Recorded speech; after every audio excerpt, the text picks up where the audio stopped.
Mas em todas essas coisas somos mais que vencedores por aquele que nos amou. Uma palavra muito conhecida, né? Uma palavra que nós escutamos sempre. Uma palavra que talvez a gente nem precise abrir a Bíblia para ler. Já está na nossa mente essa palavra. Mas aqui nós falamos de algo muito importante. Que somos mais que vencedores. Paulo vem dizer isso à igreja dos romanos, que somos mais que vencedores. Quem foi Paulo? Todos nós sabemos quem foi Paulo. Todos nós sabemos que Paulo, ele era um homem que perseguia os cristãos. Ele perseguia a igreja de Cristo. É uma história conhecida, né? E a história vai dizer que Paulo estava a caminho de Damasco. E nesse caminho foi o encontro dele com Jesus. Foi a primeira vez que Jesus o encontrou e falou: Saulo, Saulo, por que me persegues? Porque no caminho de Damasco, Paulo iria cometer ali alguns mandatos que foi designado para ele fazer em Damasco, que seria caçar os crentes que lá estavam. E Jesus encontra com ele e pergunta: Saulo, Saulo, por que me persegues? Na mesma hora, Saulo percebe que aqui e ali era uma voz que ele sabia que era maior do que tudo que ele já tinha visto. E ele diz: quem és, Senhor? E ali começa o chamado de Paulo. Ali começa o chamado de Paulo. Ali ele entende que ele tem um caminho diferente para seguir.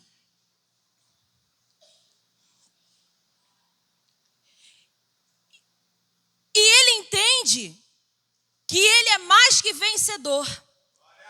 Quando ele fala aos Romanos, capítulo 8, versículo 37.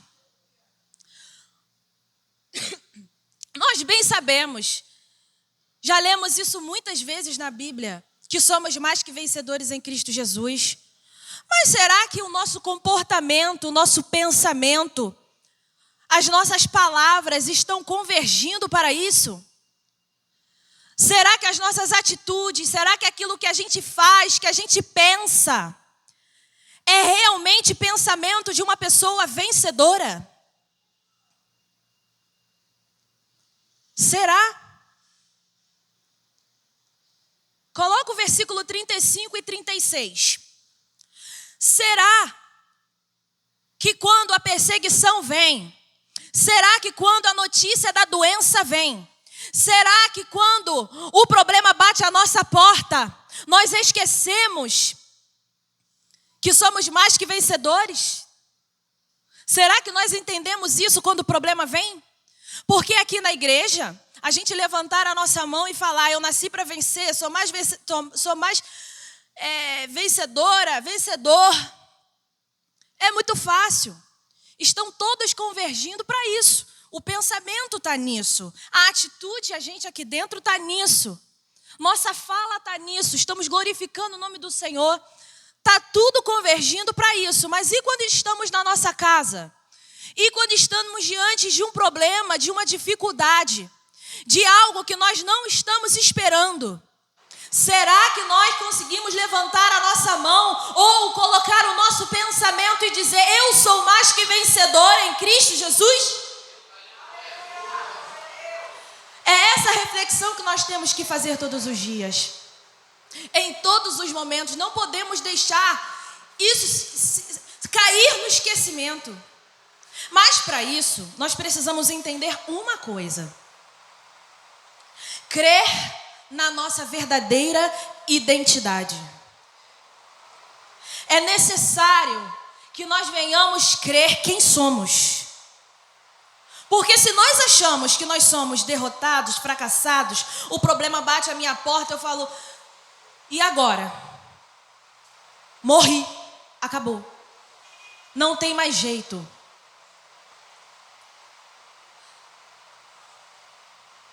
nós vamos ler João, capítulo 1, versículo 12. Coloca para mim, por favor.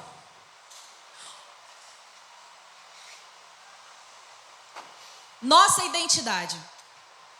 Olha lá o que diz. Mas a todos quantos o receberam, deu-lhes o poder de serem feitos filhos de Deus, aos que creem no seu nome.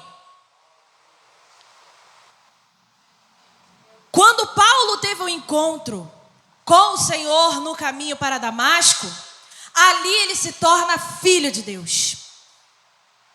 Quando nós aceitamos, quando nós entregamos a nossa vida para Cristo, nós nos tornamos filhos de Deus. Mas será que nós estamos com a nossa identidade firmada em Deus? Será que os nossos pensamentos e as nossas atitudes estão convergindo como filhos de Deus? Quando você disse que não queria mais o passado, assim como Paulo, quando nós decidimos que pode ser nessa noite que o nosso caminho é o Senhor Jesus Cristo, Ele apagou o seu passado. O seu passado não existe mais. Aquilo que você pensava de si mesmo, aquilo que você achava de si mesmo, isso para o Senhor não vale mais. Na verdade, Ele nunca pensou isso de você. E quando você passou a perceber e a entender que você é filho, esse pensamento ele não pode mais existir. Talvez você já tenha aceitado. Reconhece que o Senhor está na sua vida. Reconhece que Jesus Cristo é o dono da sua vida. Reconhece que você nasceu para vencer. Que você é mais que vencedor em Cristo Jesus. Mas pode ser que nós ainda não decidimos que a nossa identidade é de filho. Então eu entendo que parte de uma decisão. Talvez nós estamos buscando, caminhando e não estamos decididos ainda em ser filhos.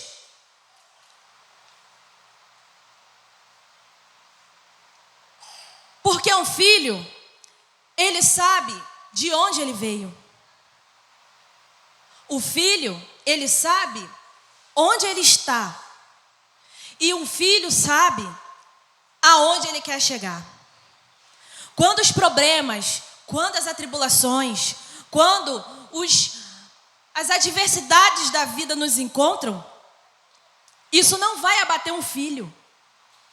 Isso não vai abater um filho que a identidade dele é fincada no Senhor. Que aquilo que ele acredita é que ele é filho de Deus e que o Pai dele é o Todo-Poderoso, é um Deus que não pode mentir, é um Deus que não pode errar, é um Deus que vence todas as batalhas, é um Deus que faz o sobrenatural acontecer. Vamos ler Filipenses 3, 13 e 14, por favor. Coloca na tela, por gentileza.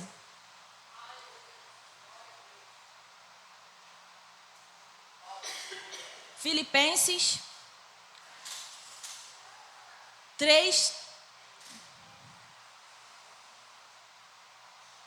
Irmãos, quanto a mim, não julgo que hoje que haja alcançado, mas uma coisa faço, e é que, esquecendo-me das coisas que atrás ficam e avançando para os que estão adiante de mim, prossigo para o alvo, pelo prêmio da soberana vocação de Deus em Cristo Jesus. Olha o que Paulo está falando. Paulo está falando que ele esquece das coisas que para trás ficam. Quando ele se torna filho, quando ele entende que tudo que ficou para trás passou e que ele precisa avançar para o alvo. Deixa eu te falar uma coisa nessa noite. Você que entende que você é filho, você só tem um caminho a seguir. o de vencedor. Você só tem um caminho a seguir. Pode acontecer o que for do seu lado, pode acontecer o que for na sua direita, na sua esquerda. O caminho é de vencedor. Você tem a identidade de Cristo. O Senhor te marcou. Glória a Deus. Qual é o seu sonho? O que você tem planejado no Senhor? O que você tem colocado diante de Deus? Nós precisamos aprender, irmãos. Isso é uma coisa que vai além. Nós precisamos entender que precisamos aprender a lidar com as situações que acontecem à nossa volta. E enquanto a gente não aprender a lidar com as situações vão nos engolir. As situações vão nos abater. Um verdadeiro cristão que entende a identidade que ele tem, ele precisa entender que os problemas eles vão vir, mas o que vai fazer diferença é a forma como ele vai lidar com esse problema.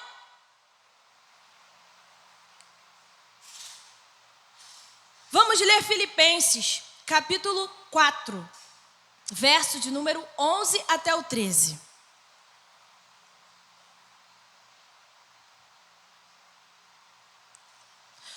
Não digo isto como por necessidade, porque já aprendi a contentar-me com o que tenho.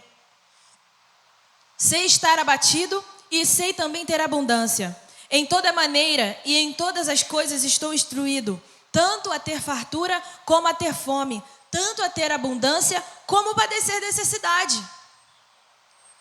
Paulo disse isso, ele sabia a identidade dele, ele sabia que não importava se o problema estava ali ou não, se estava tudo bem ou se estava tudo mal, se estava tudo fora do lugar ou se estava no lugar. Ele sabia lidar com os problemas que ele estava passando. Nós precisamos entender isso. O nosso sonho, o nosso projeto de vida, aquele lugar onde nós queremos chegar. Nós precisamos entender que se a gente não lidar com isso agora, não vamos avançar. Os lugares altos, eles não se moldam a nós. Os lugares altos, eles não vão se moldar à nossa vontade. Mas nós é que vamos nos moldar para chegar até lá. E se esses problemas, se essas situações não acontecerem, não vamos ser forjados como temos que ser. Mas nós temos que ter uma convicção, temos que ter uma certeza, que somos filhos de Deus. Essa é a nossa identidade. Essa é a nossa identidade. Temos que acreditar que somos filhos de Deus e que nada que aconteça para nos atrapalhar vai prosperar. Como eu fui provada para poder falar essa palavra aqui para vocês, atacando na minha identidade. Se eu fosse ouvir tudo que eu escutei até aqui, eu não estaria aqui nesse altar pregando. Se eu fosse dar ouvidos, se eu fosse me abater pelo que eu escutei, eu não estaria aqui, eu não estaria nem mais liderando. Mas sabe o que eu entendi? Eu entendi que a minha identidade é de Cristo. Foi Ele quem me chamou, foi Ele quem me capacitou, foi Ele, é tudo por Ele. Não é nada por ninguém, é tudo por Ele. Não sou eu, é Ele. Não é as mulheres, é Ele. Glória a Deus, aleluia. Nós precisamos entender uma coisa. Para que as nossas atitudes e as nossas falas, elas mudem, elas sejam falas e atitudes de pessoas vencedoras, nós temos que passar por um processo chamado metanoia. Nós precisamos mudar a nossa maneira de pensar. Isso é científico. Tem um pensador que fala: quer mudar o homem? Mude a forma dele pensar. Se a gente não sofrer isso, se a gente não se permitir mudar a nossa mente, deixar o orgulho de lado, deixar o ego de lado, deixar o eu de lado, deixar o egoísmo de lado, para o novo de Deus entrar, não vai haver mudança na fala e nem na atitude. Eu vou dar um exemplo agora de duas pessoas na Bíblia. Tem várias, né? Mas eu vou falar dessas duas que tiveram uma mudança. Um não mudou, o outro teve uma mudança de pensamento e a vida dele voou. O primeiro é Mefibosete. Quem foi Mefibosete? Mefibosete foi o filho de Jonatas, amigo íntimo de Davi, um amigo querido de Davi. Mefibosete, vou resumir a história aqui, só para a gente entender o que aconteceu com ele. Mefibosete saiu do palácio porque o seu pai morreu e ele não poderia mais estar lá. Ele pensou isso. E ele foi chamado uma terra Lodebar, que significa lugar de esquecimento. Presta atenção na mente dele. Estamos falando de metanoia, estamos falando de mente. Presta atenção na mente dele. Um homem de uma linhagem real, neto de Saul, filho de Jonatas, Jonatas amigo de Davi, Davi segundo o coração de Deus, e ele vai embora para uma terra chamada Terra do Esquecimento.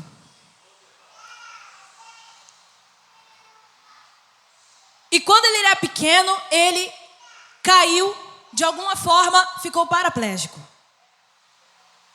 Perdeu o movimento das pernas. Agora você imagina esse homem num lugar desse, sem andar, perdido. Como estava a identidade dele ali? Será que ele não sabia que era neto de Saul, que ele tinha uma linhagem real, que ele teria todo o direito ao palácio, que ele teria todo o direito a estar envolvido com as coisas do palácio, vestindo as melhores roupas, comendo a melhor comida, fazendo as melhores coisas, se relacionando com as melhores pessoas? Estamos falando de pensamento, estamos falando de mente.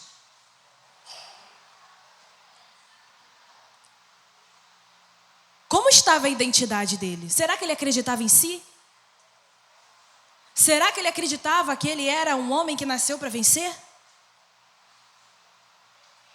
Acredito que não. E a história vai dizer que Davi pergunta por ele: Mefibosete, filho de meu amigo Jonatas, onde está? E falaram para ele que ele estava nessa terra. Davi, segundo o coração de Deus,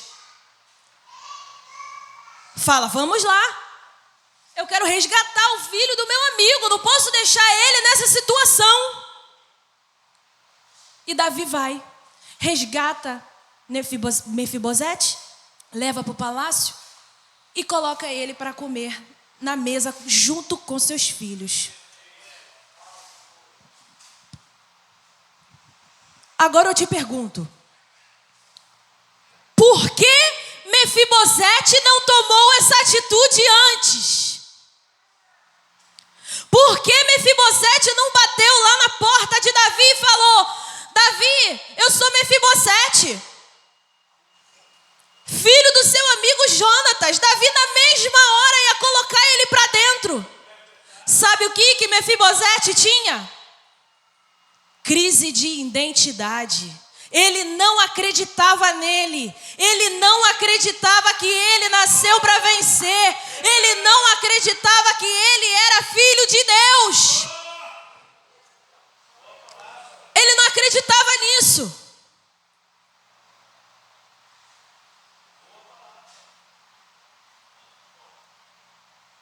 No que você está acreditando? Por isso que eu falei, talvez nós não decidimos ainda. É questão de decisão. Ele decidiu ir lá antes? Não.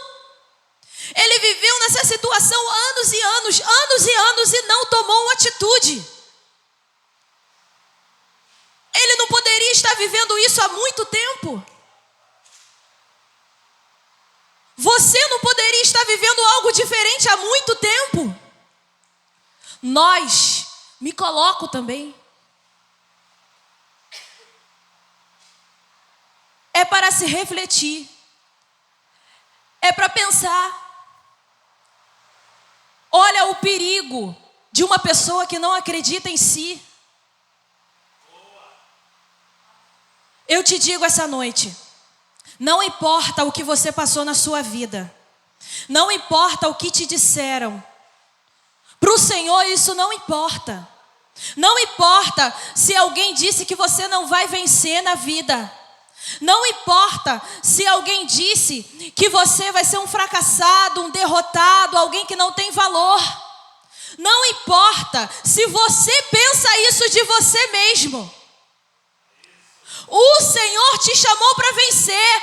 Creia na sua identidade. Creia que você é filho de Deus. Creia que você nasceu para vencer, que você é um vencedor, que você é uma vencedora. Acredite nisso. Agora alguém muito diferente, mais ou menos, né? Porque também teve crise de identidade, mas tomou uma posição. Mudou. Que é um personagem que eu gosto muito.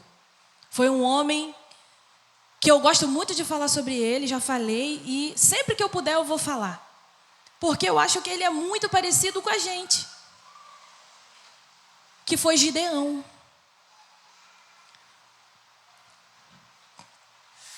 Gideão, em Juízes capítulo 6, do verso 11 ao 18, não acreditava em si. Quando o anjo aparece para ele, que viu, né, Deus viu que ele estava malhando trigo no lagar não é lugar de malhar trigo, a gente conhece a história. Quando o anjo aparece para Gideão e fala: Gideão, você vai vencer os midianitas, você vai vencer essa guerra e vai salvar Israel. Gideão: eu vou fazer isso? Mas eu sou o menor da minha casa. Eu sou pequeno. Como eu vou fazer isso? Aí Gideão começa a fazer um monte de prova de Deus, porque ele não estava acreditando nele mesmo. E ele faz prova de Deus, pede para botar um novilho seco, novilho molhado, tudo aquilo. Muitas provas de Deus ele fez. Deus manda ele juntar homens, juntar um exército, e Deus dá ali um exército enorme. Gideão junta, né, um exército enorme para poder ele ir para a guerra. E Deus fala: Gideão, fala para os medrosos irem embora. Aí vai um monte. Gideão, fala para eles ir beber água no rio. Aquele que levar a água na boca, fica. Aquele que baixar a cabeça assim, vai embora. Enfim, ficou 300. Aí Gideão se desesperou mesmo. Não acreditava de jeito nenhum que ele conseguiria vencer com 300. Ele não acreditava que era filho de Deus. Ele não acreditava na sua identidade. E aí Deus mostra para ele. Lá em Juízes capítulo 7, versículo 15 até o 18. Do 7 ao 18, Gideão sofre uma metanoia. Quando Deus dá para ele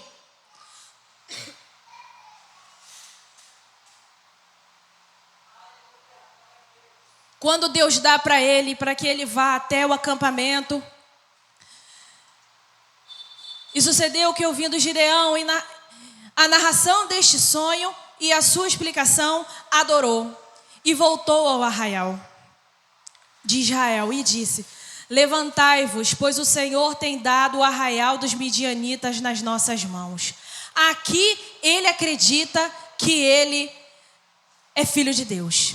Aqui ele acredita que não importa quantos homens ele tem, quem sabe a identidade e o pai que tem vai vencer. E aí eu falo para você, o que você tem nas mãos?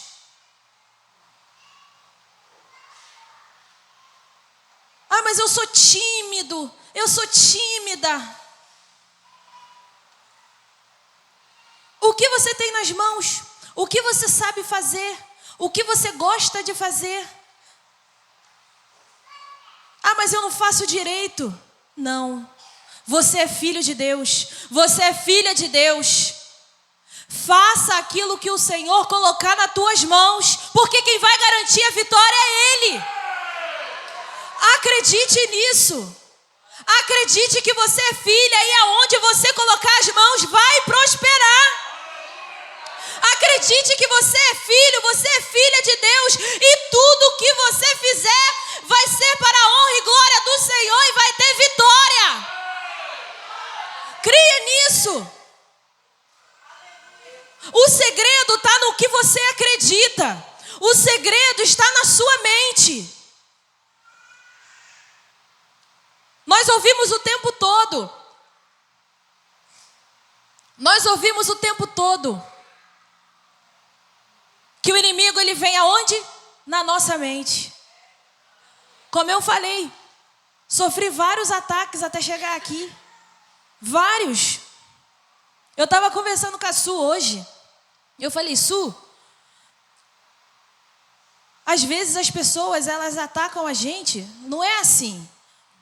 Você vai perder, você vai sofrer, você vai ser derrotado. Não é assim desse jeito. É nas entrelinhas. É um ataque sutil para minar a sua fé, minar o que você acredita, minar quem você é. Mas o que nós temos que entender é que nós sabemos quem nós somos. Nós sabemos que nós somos filhos de Deus. Nós sabemos que nós nascemos para vencer. Nós sabemos que nós temos a identidade de Cristo. E nada disso vai nos parar. Nada disso vai te fazer desistir. Nada disso vai te fazer retroceder. E aí sim nós podemos levantar a nossa mão e dizer: eu sou mais que vencedora em Cristo Jesus. Quando eu entendo isso,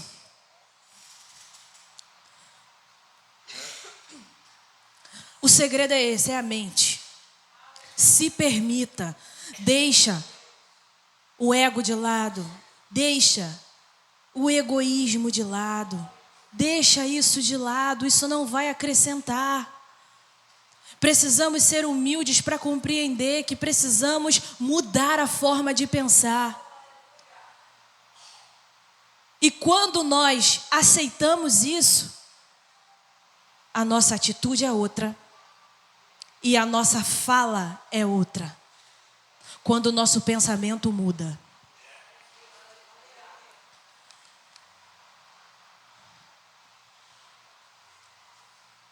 Mas nós entendemos que nós temos que ter a identidade de Cristo, que nós temos que saber que somos filhos, mas sem a dependência de Deus, as coisas não vão fluir como tem que ser.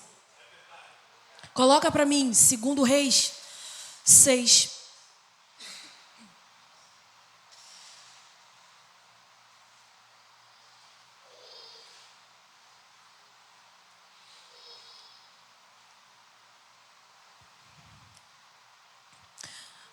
Segundo Reis 6:1.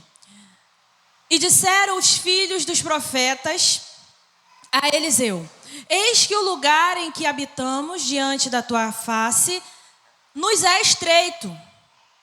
2. Até o 4. Vamos, pois, até o Jordão e tomemos de lá, cada um de nós, uma viga. E façamo-nos ali um lugar para habitar. E disse ele, ide.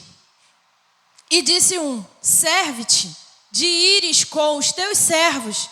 E disse, eu irei. E foi com eles. E chegando eles ao Jordão, cortaram madeira. Aqui, uma escola de profetas. E os discípulos estavam ali, achando que o lugar onde eles estavam estava apertado demais. Era um lugar muito apertado, eles estavam crescendo, estavam se desenvolvendo e eles precisavam de um lugar maior para poder conseguirem avançar nos seus estudos. E aí eles vão procurar aumentar o lugar. Nós entendemos que nós entendemos quem nós somos filhos de Deus. Não podemos mais dizer, eu não posso, eu não consigo, eu não vou chegar a lugar nenhum, eu não vou conseguir determinada coisa na minha vida, eu não vou alcançar um objetivo na minha vida. Isso não pode ser mais a nossa fala e o nosso pensamento. Quando alguém falar, você não consegue, você vai dizer, eu consigo. Como? Aí é com Deus.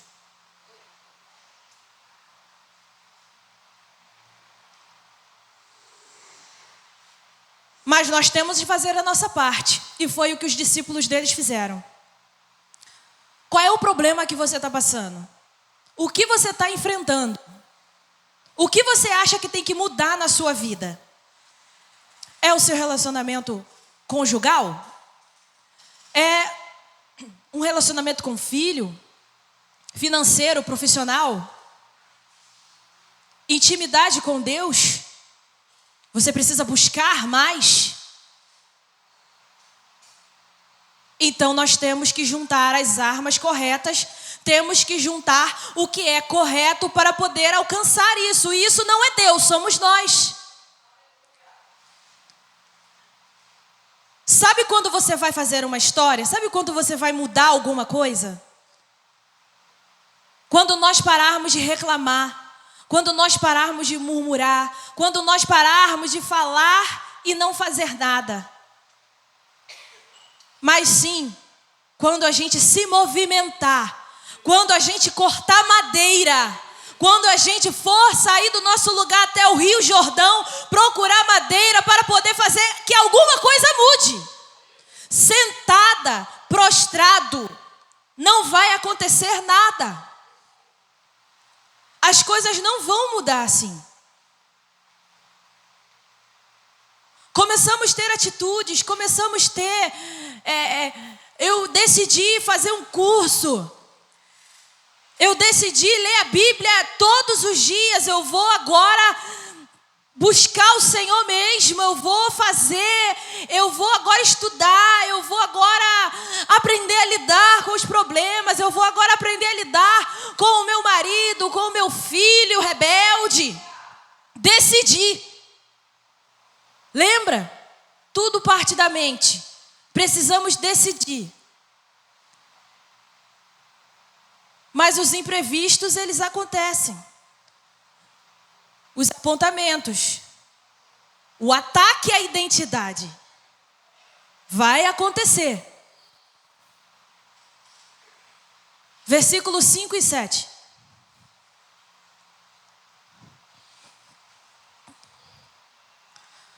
E sucedeu que, derrubando um deles uma viga, o ferro caiu na água. E clamou e disse: ai, meu senhor, ele era emprestado.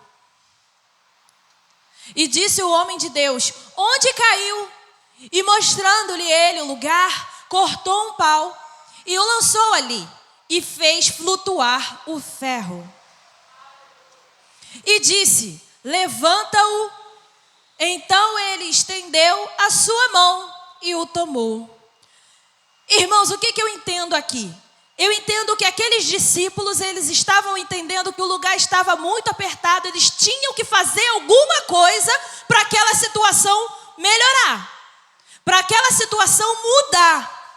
O que eles fizeram? Vamos no Rio Jordão juntar madeira e construir um lugar maior. Vamos. Daí eles se deparam com um problema. O machado que eles estavam usando para cortar a madeira caiu no lago. Caiu na água. E aí, quando você é dependente do Senhor, quando você tem dependência de Deus, quando você busca, quando você coloca o Senhor em primeiro lugar na sua vida, quando você está orando, quando você está colocando o Senhor como primícia na sua vida, sabe o que Ele faz? Ele faz o que você não pode fazer. Ele faz o machado flutuar, Ele faz o milagre acontecer, Ele faz o sobrenatural acontecer. É a dependência de Deus. A dependência de Deus, ela faz isso. O que era para os discípulos fazer, eles fizeram. Eles cortaram, eles martelaram, eles fizeram o que tinha que fazer.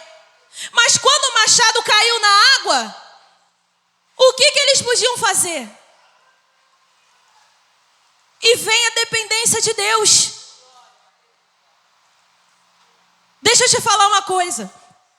Quando você decidir, porque agora você sabe que você é filho de Deus, ainda que você não estivesse decidido, porque nós acreditamos que somos, mas talvez decidir ser é outra história. Outra história. Talvez você se depare com algum imprevisto quando você decidir cortar madeira. Talvez você vai se deparar com algum problema, alguma situação complicada quando você decidir cortar madeira. Quando você tomar a decisão. Mas eu vou te falar uma coisa. Nesse momento que o imprevisto chegar, o Senhor vai te livrar. O Senhor vai entrar aonde só Ele pode entrar. Você não vai precisar fazer nada. Você não vai precisar dar resposta a ninguém. Você não vai precisar colocar a sua mão em lugar nenhum para mover nada. Porque quem vai fazer por você é o Senhor. Isso é dependência de Deus. Às vezes nós queremos fazer as coisas com as nossas mãos, com a nossa vontade, com aquilo que nós achamos que é certo.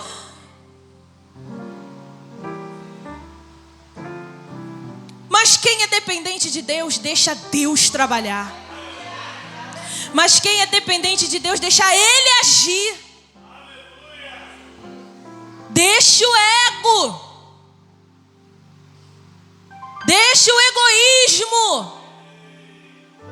Não tome a frente de Deus. Comece a fazer o que tem que ser feito por você. Porque o que o Senhor tem que fazer, Ele vai fazer.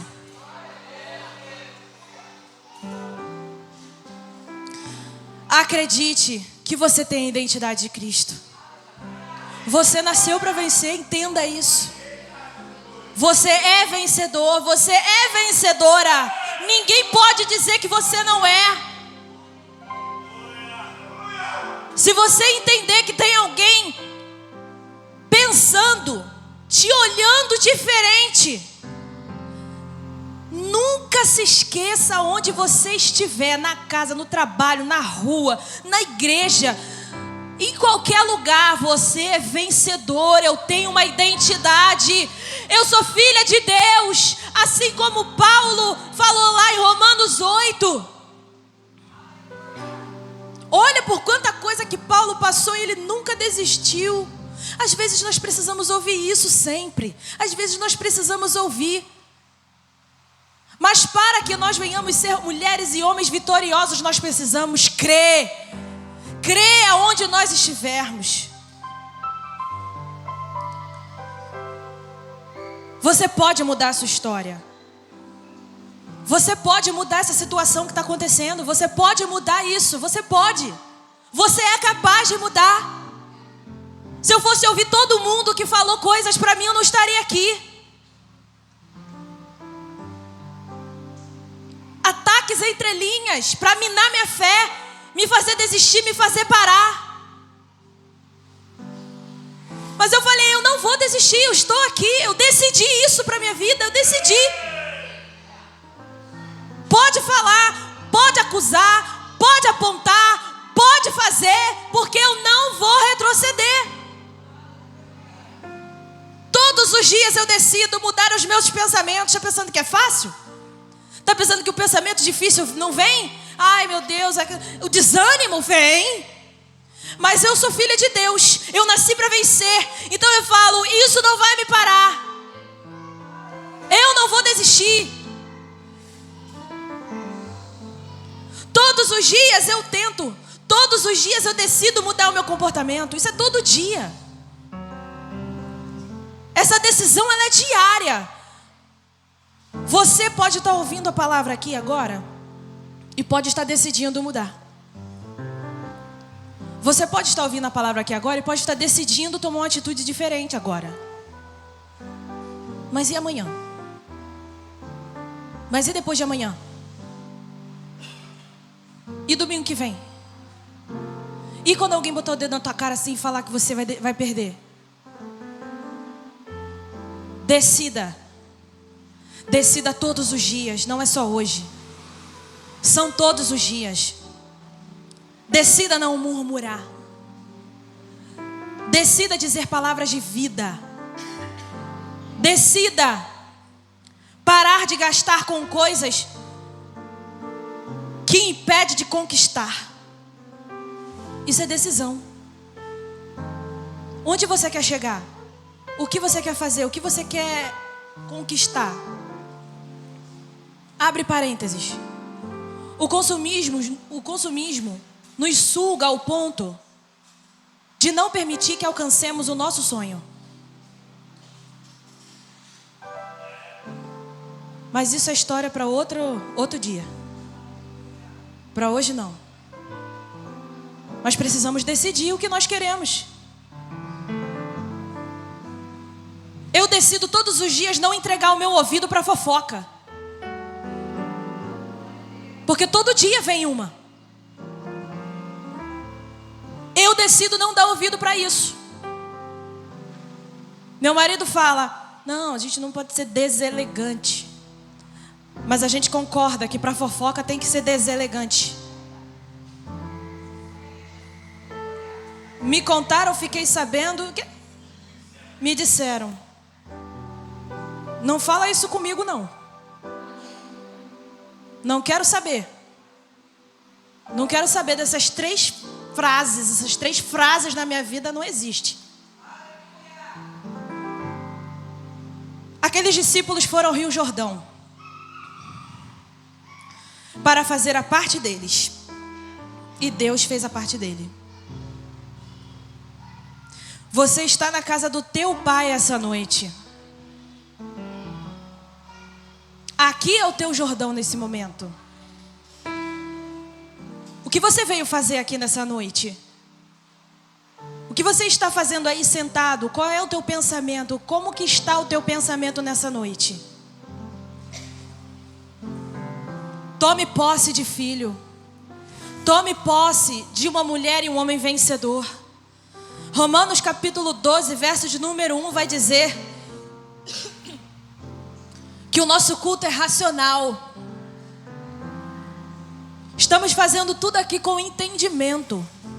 Estamos entendendo cada palavra, cada frase, cada coisa que está sendo dita aqui para praticar. Decida praticar, decida não sentar só no banco, ouvir, ir embora e nada na sua vida mudar. Decida que algo tem que mudar. Culto racional. E o outro ingrediente e último. Existem muitos, né, irmãos? Mas se eu fosse falar tudo aqui, eu iria ficar pregando até. Mas eu acho que esses elementos, acreditar na identidade, dependência de Deus e ser grato no processo, te leva a ser um homem e uma mulher vencedores. Te levam a ser. Lucas 17, 11 até o 19. Vou correr aqui. Vou correr. Lucas 17, 11. E aconteceu que indo a ler...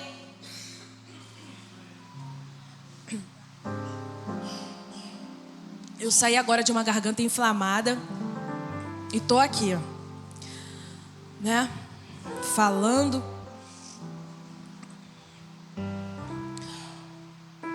Vamos lá, a igreja vai ler agora. 1, 2, 3.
Aqui nós temos a história também conhecida, os 10 leprosos, né?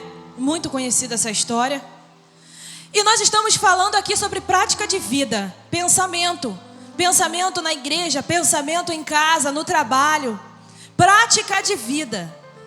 Aquilo que nós vivemos no nosso dia a dia. E quando nós pensamos nesses leprosos, podemos trazer agora para os nossos dias. Podemos entender que quando nós pedimos algo a alguém, quando alguém nos ajuda ou nós ajudamos alguém, é muito natural a gente agradecer. É muito natural a gente dizer obrigado. Eu posso imaginar, a Bíblia não diz isso, mas eu posso imaginar que aqueles leprosos de longe mesmo, olha ali Jesus, aquele ali é o mestre, aquele ali é aquele que salva, que cura, pois ele vai nos ajudar. Vamos gritar para ele nos ajudar, mestre, mestre. E o mestre olha para eles e fala, me dá a cura, nós precisamos ser curados, nos ajude, olhe para nós. Jesus de longe mesmo falou, vai. E mostra ao sacerdote.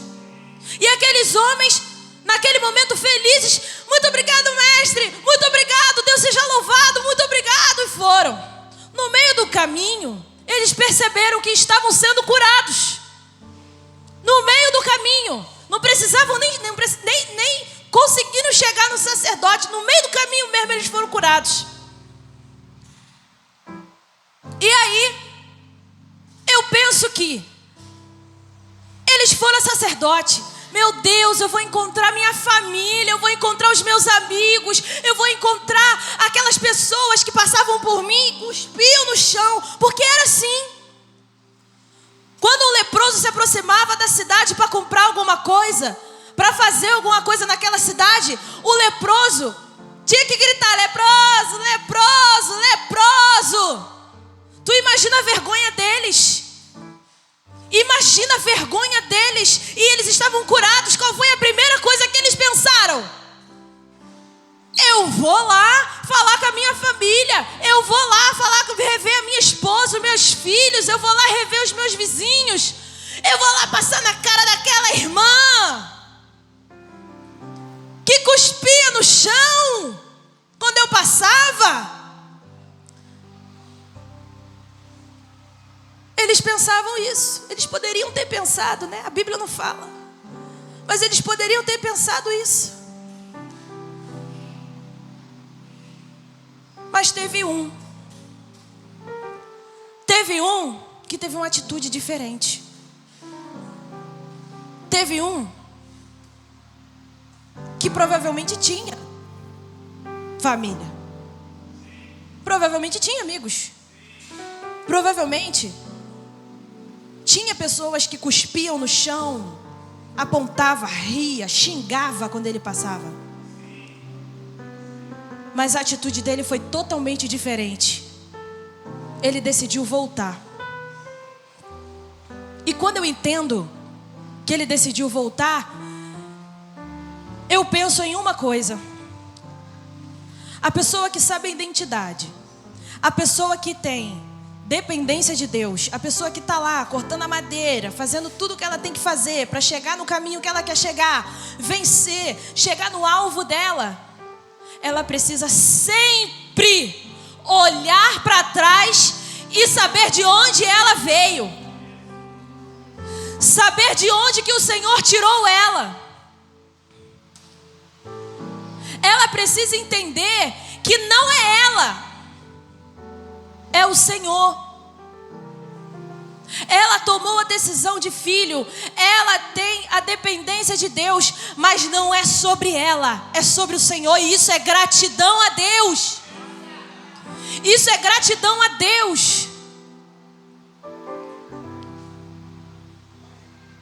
Jesus sabia que aqueles 9 não voltariam. Não sabia? Jesus sabia que eles não voltariam. Mas mesmo assim ele fez. Fazer o bem ao próximo. Ter uma atitude dessa em gratidão a Deus fala mais sobre nós do que sobre quem está recebendo. Fala mais sobre aquele que é necessitado do que sobre... Fala mais sobre nós do que aquele que é necessitado. Quando eu decido ser grato, quando eu decido ajudar, eu estou sendo grata a Deus. Eu não estou sendo grata àquela pessoa, estou sendo grata a Deus.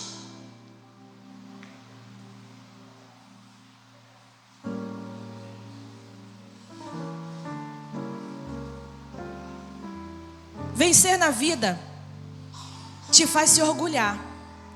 Nós somos seres humanos. Nós somos humanos, nós temos uma natureza má. Nossa natureza é má. Não tem jeito. Quando a gente busca algo, quando a gente quer chegar em algum lugar, que a gente faz, que a gente coloca a mão, que a gente... a nossa mente vem, poxa, eu fiz. Eu mereço mesmo tudo. Eu mereço mesmo chegar, porque eu botei a mão e eu fiz. Foi tudo eu. Mas, se não tiver a gratidão,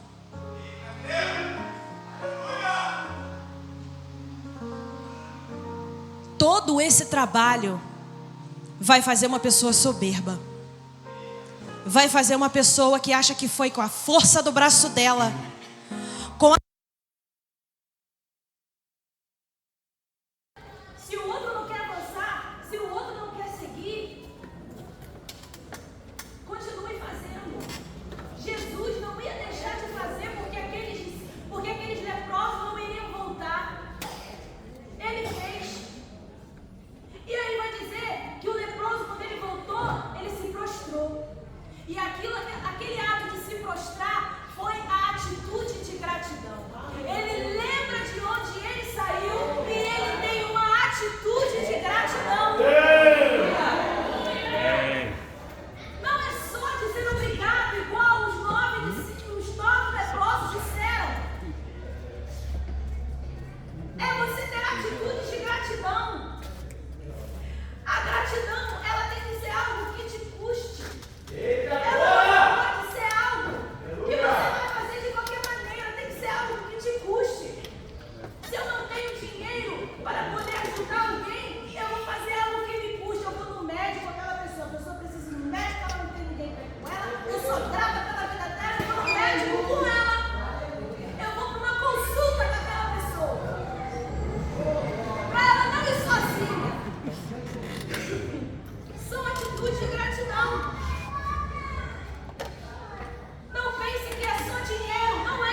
Deus. De qual porcentagem você faz parte? Dos 10% ou dos 90%? Agradeça por tudo. Todos os dias. Verbalize a sua gratidão ao Senhor, à sua família, aos seus amigos.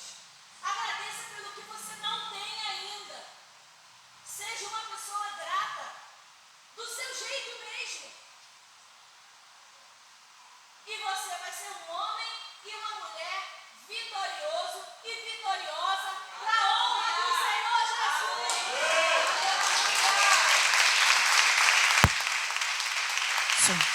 Voltou. Amém, irmãos? Foi até aqui que o Senhor deu para mim. E vamos ofertar ao Senhor. Pega a sua melhor oferta.